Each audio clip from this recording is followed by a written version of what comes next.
Kansai, I'm Kristen Achkite. Welcome to APTN National News Daytime on this Wednesday. Extreme cold is currently impacting so many across this country, and it can be a life or death situation for people without shelter.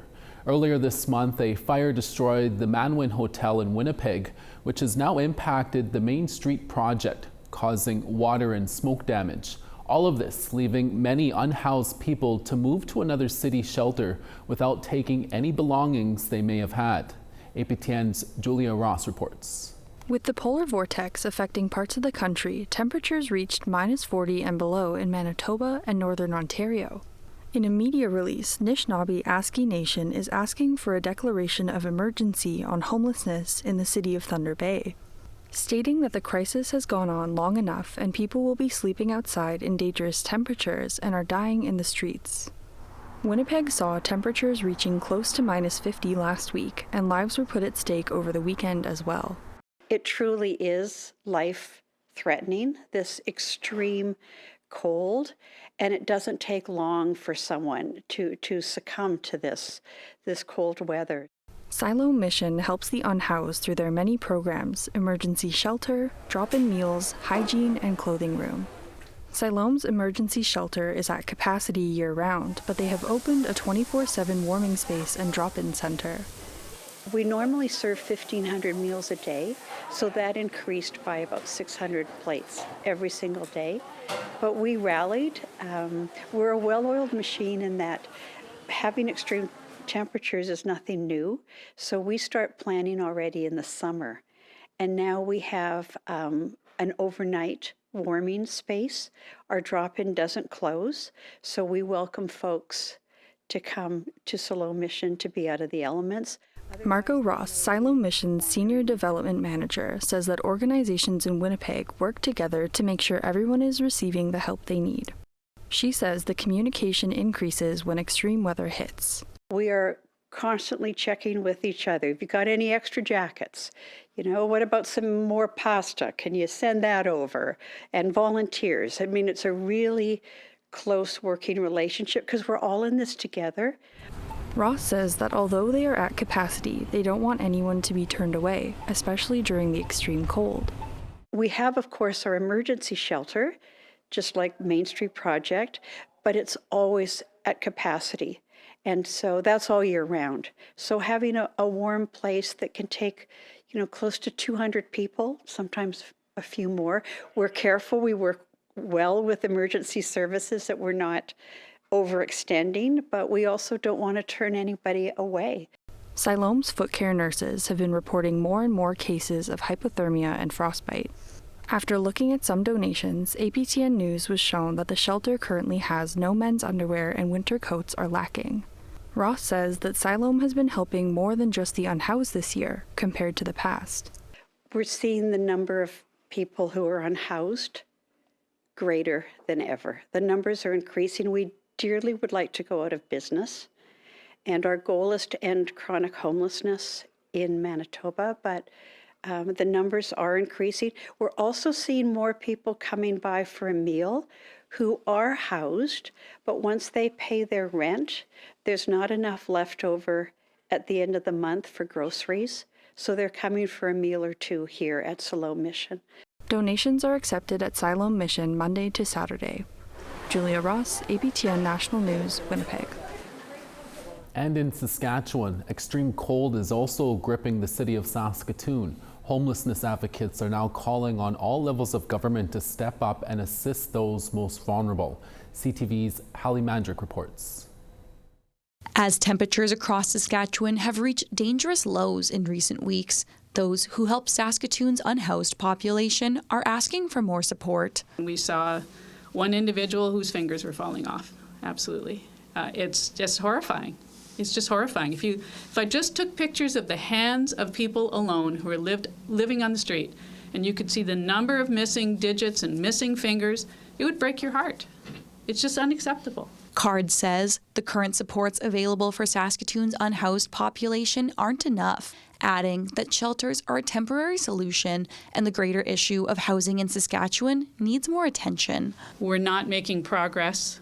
We need to restore the things that April mentioned, like direct payment to landlords, and we need to have a compassionate and dignified treatment of our people on the streets. According to the province, the Ministry of Social Services does have representatives working in shelters with the goal of connecting those in need with more long-term housing options. What we find, though, is there's individuals, they require additional supports and may not be entirely ready for housing at that point. But that's something that we're constantly trying to do is where an individual we think will be successful with housing, we will definitely work with them to secure them housing. Saskatoon's latest point-in-time count listed nearly 2,000 people experiencing homelessness, and a comprehensive evaluation from 2024 determined that more than 80% of those without shelter are Indigenous. The poverty is overwhelmingly female and overwhelmingly Indigenous, and we can do much better if we put our minds to it and work together. Saskatoon currently has 3 warming shelter locations which operate overnight, in addition to 9 facilities that are available during the day. If we have shelters that are completely full, that individual is not going to be turned back out onto the street. We will find an appropriate place for them so they're kept safe especially when it's super cold like it has been. Hallie Mandrick, CTV News, Saskatoon.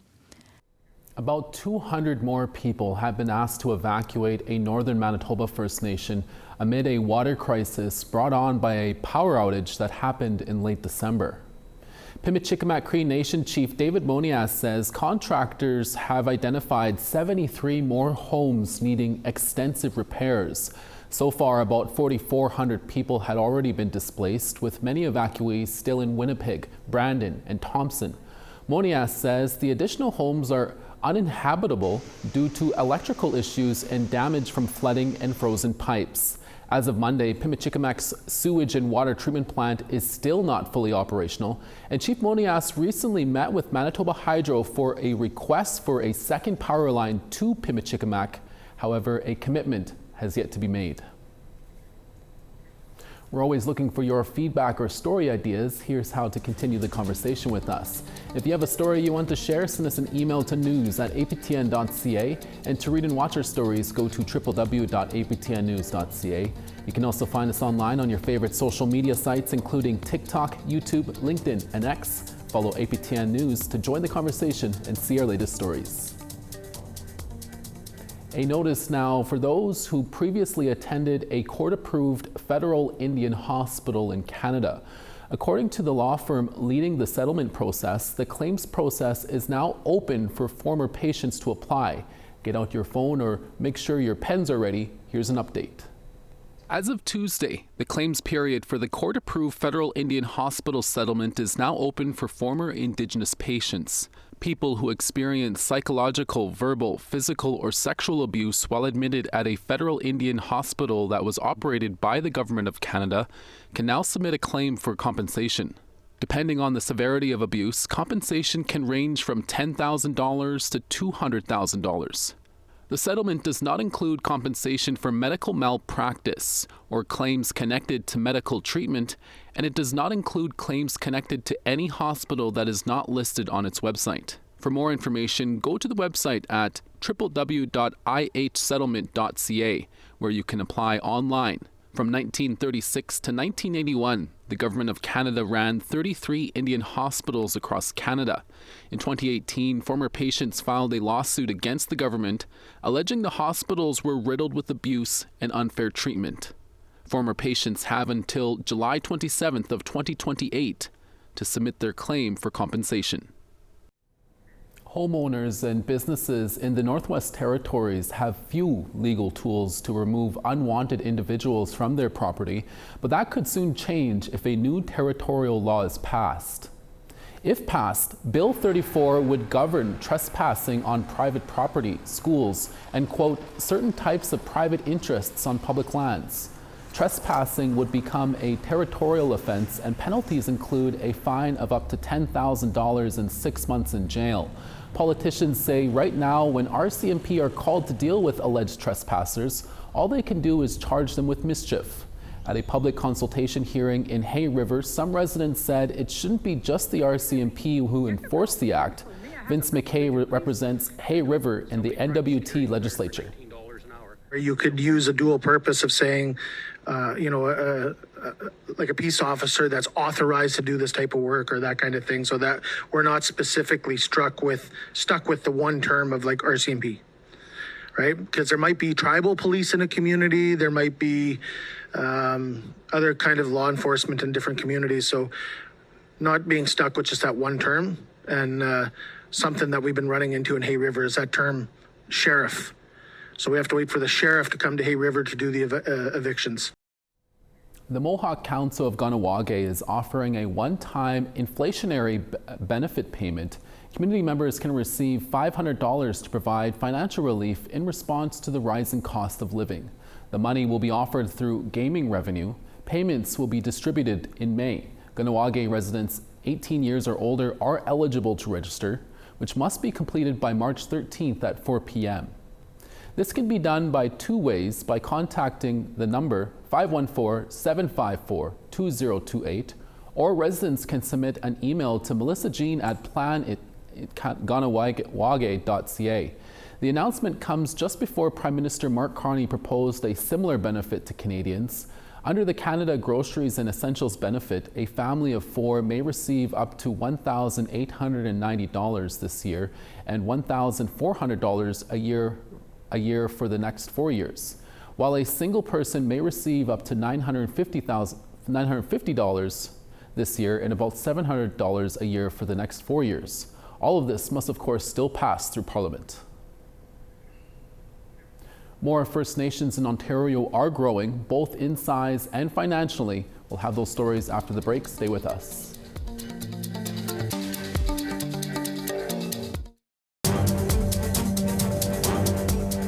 Welcome back. The Caldwell First Nation in Ontario is moving ahead with the next phase of on-reserve housing, adding more homes and more space for families to grow. Construction began on Monday on Phase 2 of the Caldwell First Nation's housing development, with 16 new homes going up in the First Nation. The mix of 2 to 5 bedroom homes will bring the total to 44 homes built. They will be designed to meet the needs of both smaller and larger families.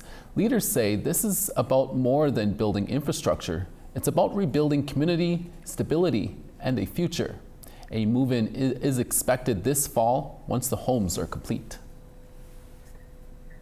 The leadership of a First Nation in Northern Ontario say its recent multi-million-dollar investment is about the future for its community members. But the location of that new property is generating a lot of questions. We get more from CTV's Angela Gemel. This is the Connect Centre in downtown Edmonton. It was purchased for $65 million by Wikwemkong unceded territory, a community more than 3,000 kilometers away. It was bigger than a property acquisition. It was about generating and looking at a long-term sustainability for our community moving forward. Wiki leadership was made aware of the turnkey property last fall, and even though the opportunity is 2 provinces away, the chief says it will provide financial sustainability for his community. It offered the strongest combination of value, stability, and growth potential at that time when it was presented to us. There are already long-term tenants with potential to construct a further 30 to 35 stories for either residential or commercial space. In a post on his Facebook page, the mayor of Edmonton said it's a clear signal that our downtown has momentum. It echoes that the potential we see in Edmonton extends beyond city limits. Investors are also listening and recognizing the opportunities our city has to offer. This would allow us to put those funds that are going to be generated towards either healthcare systems that some of our band members may be having issues with, some housing developments, not only on but off reserve. Prior to the deal, the chief did reach out to local leadership in the Edmonton area. We didn't go on someone else's land to look at acquiring land. This was about relationship building, and I ensured that I communicated that and spoke with those other leaders out there prior to even moving forward with this. Despite fielding questions from the Wikwemkong community and beyond, the chief confirms there is no buyer's remorse, calling this an out-of-the-box opportunity to generate revenue for his community. Angela Gamel, CTV News, Sudbury. 2 Indigenous women were among those who were honored for their contributions to Canadian history. It happened at a ceremony at Rideau Hall in Ottawa on Tuesday. APTN's Fraser Needham has that story. Crystal Gail Fraser is a member of the Gwich'in First Nation in the Northwest Territories, and she was a recipient of the Governor General's History Award for scholarly research. Her book, By Strength, We Are Still Here, looks at the experiences of Indigenous people attending residential school in Inuvik. Fraser says her research was greatly helped by the personal stories of residential school survivors themselves. There are so many elders and knowledge keepers today who are still in community and just need to be asked to share their stories, which can really add a lot of context and insight and even contradictions to the histories that we read at the archives. Fraser says although her research brought her in touch with a number of sad stories, there are also many tales of inspiration at the same time. I would say that the one thing that surprised me, especially when I started talking to family members and survivors, was how they talk about it in a strength-based way. So in my book, By Strength, We Are Still Here, what I really do is theorize Indigenous forms of strength that the children were able to use at these residential schools. Another Indigenous woman was honored at Rideau Hall. Manuchka Otis is an educator at the École Manikanatish in Ouachat, Mac Maniutinum, Quebec. She received an award for excellence in teaching. Otis is being honored for incorporating Innu knowledge with hands-on experiences of traditional hunting and trapping into a secondary curriculum. A total of 12 Governor General History Awards were given out on Tuesday. Fraser Needham, APTN National News, Ottawa. We now want to tell you about this week's new web poll question. Over on our website, we ask, are you concerned about your privacy when using TikTok? You can answer yes, no, I don't use TikTok, or unsure. Go to our website at aptnnews.ca to have your say. A First Nations chef in Quebec is whipping up some new recipes. That story after the break.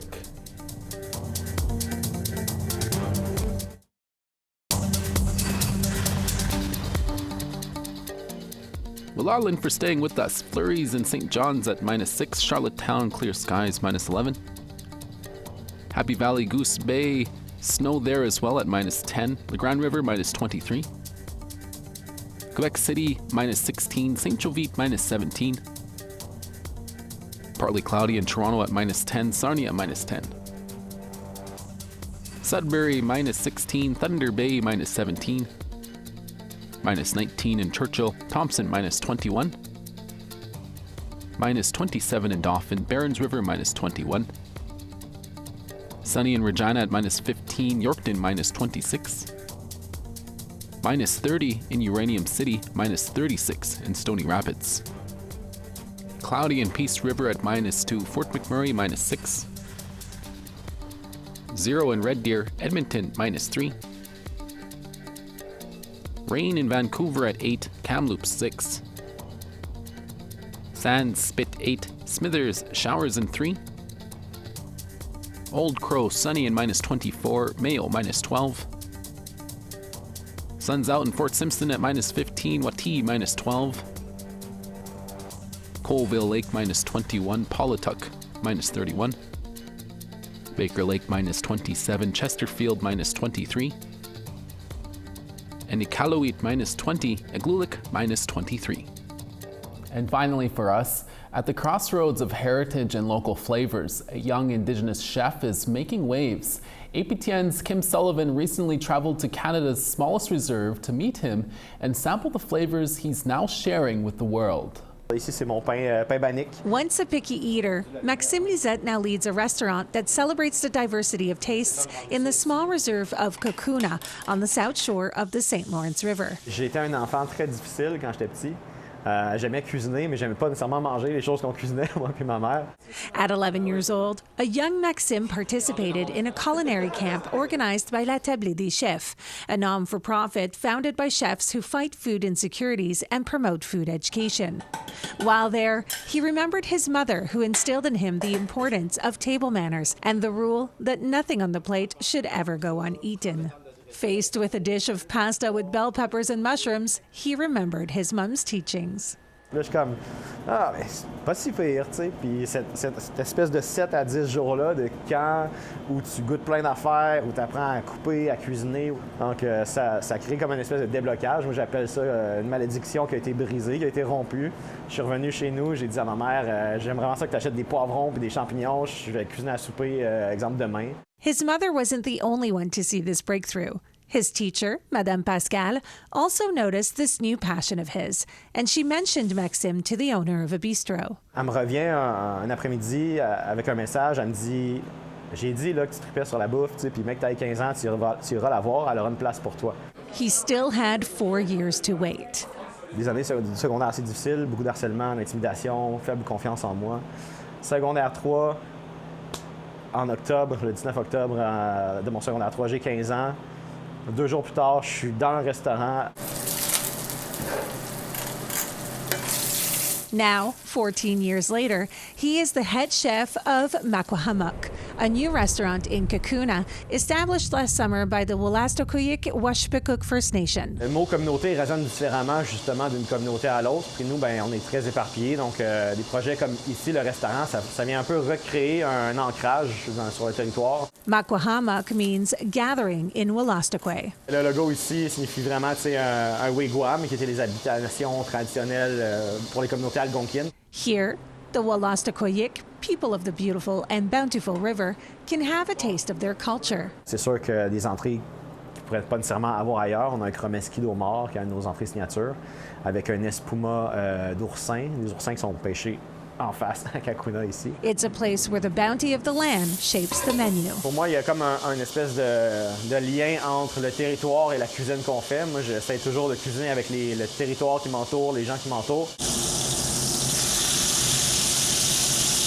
The flavors of the menu vary On a notre sauce barbecue qu'on fait avec le sirop d'érable de la communauté. and come from the Washpekuk, the St. Lawrence River, and the Wolastoqey, the land. Avec le beurre tortue, donc un beurre au chimichurri et aux herbes salées du Bas-Saint-Laurent. Flavors to suit every taste. And one thing to keep in mind, Santé! Chef Lisette is a trained pastry chef, so save some room for dessert, like this delicious Black Forest mousse. Les desserts, c'est vraiment un trip. Pride within 4 walls, that's what you'll find at Makwahamuk. Je pense que c'est un petit peu ma responsabilité comme chef cuisinier qui embrasse ses racines autochtones de porter, pas nécessairement ce fardeau-là, mais au moins cette responsabilité-là de garder la culture en vie. C'est un petit peu la langue, un petit peu le mode de vie, un petit peu la culture, la philosophie, un petit peu de tout finalement. Including an open-minded approach to welcoming any young people interested in cooking. Tu savais comment je les prends sous mon aile, les jeunes, là, si tu savais. And what about his old teacher, Madame Pascal? Pascal Lévesque, je pense qu'elle s'appelait. À un moment donné, j'aurai un projet, je l'inviterai, j'essaierai de trouver ses contacts, puis j'y offrirai un repas, une bonne bouteille. Mon premier emploi est un peu poussé grâce à elle, fait que j'en dois une. Gratitude, plated, and ready to be served. Kim Sullivan, APTN National News, Kakuna. Quite a delicious assignment, Kim. Thanks for that. And that's your daytime newscast for this Wednesday. We're back again in a few hours for your evening newscast. Please join us then. Hi, miguet, masicho. Thank you for watching, and we'll see you again next day.